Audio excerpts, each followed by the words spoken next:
Salut, c'est Sandrine, bienvenue dans cet exercice de voyance que nous allons faire en même temps et je vais vous expliquer ce qu'il se passe en moi pour que vous compreniez quoi rechercher et quoi ressentir chez vous.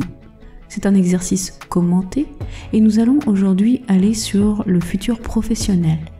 Si vous êtes amené à changer de travail prochainement, c'est le bon moment pour vous poser et faire appel à votre intuition pour récolter des informations avec vos 5 sens sur ce qui vous attend.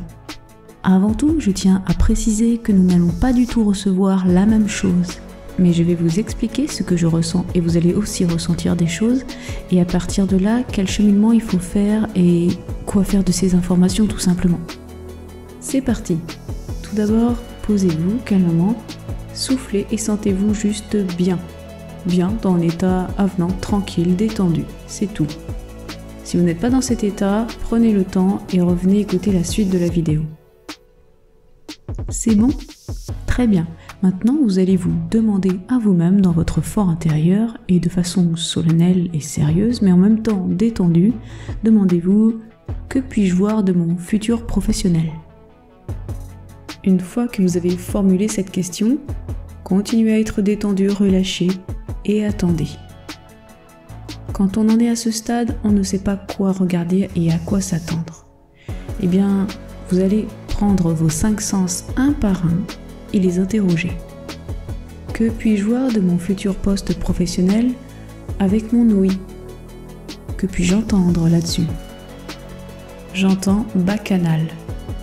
Alors, avant d'aller voir la signification de ce mot et de commencer à réfléchir avec mon mental, je note, je mets ça de côté et je ne m'emballe surtout pas dans des pensées et des réflexions, sinon je vais sortir de l'exercice. Je poursuis. Que puis-je entendre de mon futur professionnel? Et je relâche.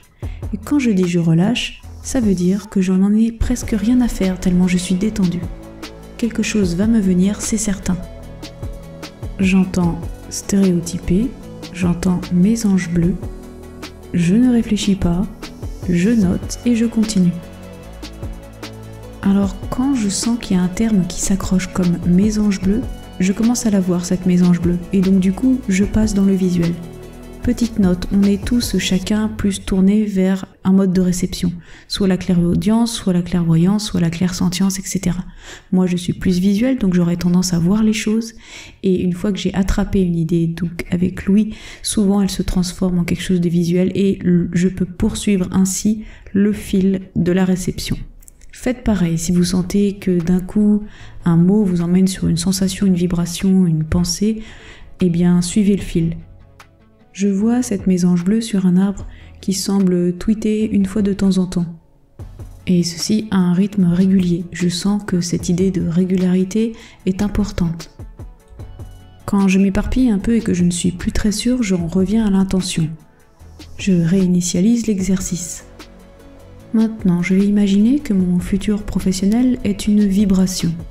Une vibration, c'est intéressant car ça se passe de mots, ça se passe de visuels, donc le mental reste très loin de tout ça et ça permet d'imprimer un tempo. Et ce tempo va vous parler de la question que vous allez lancer, en l'occurrence le futur professionnel.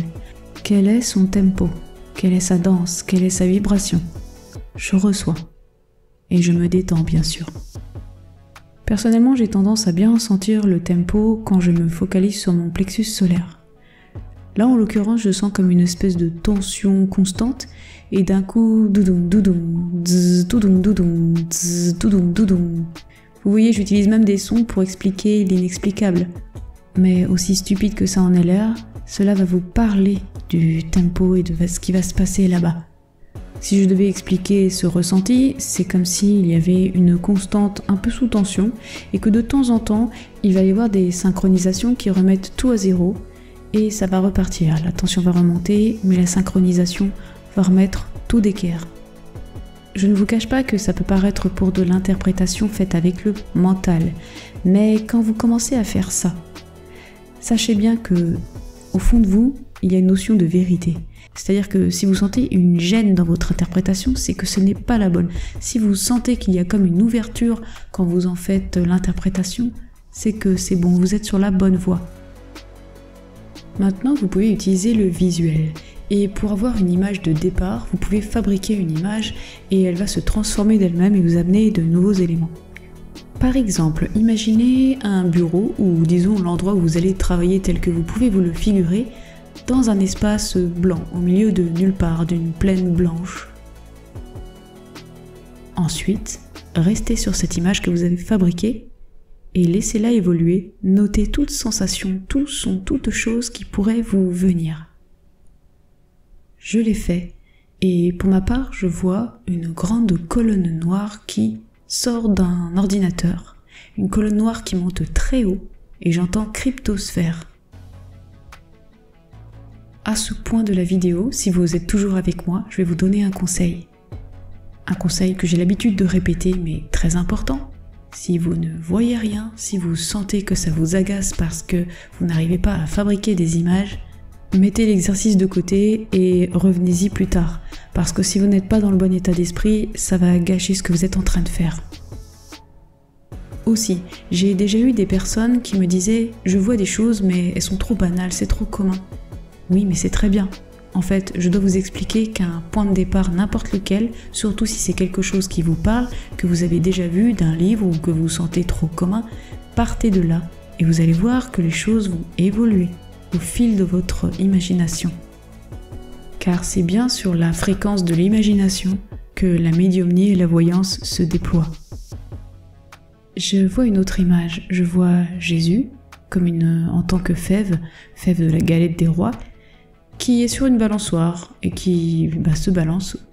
Alors, quand je ne comprends pas du tout ce genre de choses, je sais que ça a tendance à s'adresser à moi. Ce n'est pas quelque chose que je peux trouver dans la réalité. Donc, je me demande à moi, que symbolise la fève et que symbolise la balançoire? Une fève, pour moi, Sandrine, ça symbolise la vie de famille et ça symbolise un jouet, quelque chose de brillant que mes enfants peuvent trouver par hasard. La notion de balançoire, c'est quant à elle des hésitations, mais accompagnées d'exaltation. La plupart des choses que vous allez recevoir s'adressent à vous. Parfois, ce sont des flashs qui concernent la réalité. Et personnellement, quand ça m'arrive, je vois le flash et rien d'autre. C'est comme si l'image était figée, ne pouvait pas avancer dans le temps ni reculer. Alors que quand ça fait partie d'un espèce de tableau symbolique, c'est en fait comme si l'univers venait piocher dans mon vocabulaire bien personnel pour utiliser les symboles de ce à quoi ça me fait penser, on va dire un peu comme les rêves, et qui me les présentait pour me faire comprendre l'idée qu'il y a derrière. Car l'univers va s'adresser à vous du mieux qu'il peut, donc en utilisant tout votre référentiel. On va finir par un dernier petit exercice qui fait appel à un sens, on va dire, un peu plus négligé, celui du goût. Imaginez que votre futur professionnel est un cube. Vous le croquez. Quelle est sa saveur? Pour ma part, c'est un goût, et je n'arrive pas trop à savoir lequel, mais qui se transforme très rapidement en odeur en fait. Ça me monte rapidement au nez. C'est quelque chose qui s'élève en fait. C'est un peu comme la colonne que j'ai vue au-dessus de mon ordinateur. Vous voyez souvent, les notions reviennent plusieurs fois, sous forme d'images ou de sons. La colonne au-dessus de l'ordinateur ou l'odeur qui s'élève, il y a comme une notion de hauteur que je perçois nettement dans ce futur professionnel. Et vous, qu'avez-vous noté et que pouvez-vous percevoir ? N'hésitez surtout pas à écrire tout ça dans les commentaires et nous pourrons en parler ensemble. Merci de votre écoute et à bientôt sur ma chaîne. Si ça vous plaît, je vous proposerai d'autres exercices dans ce sens. À bientôt!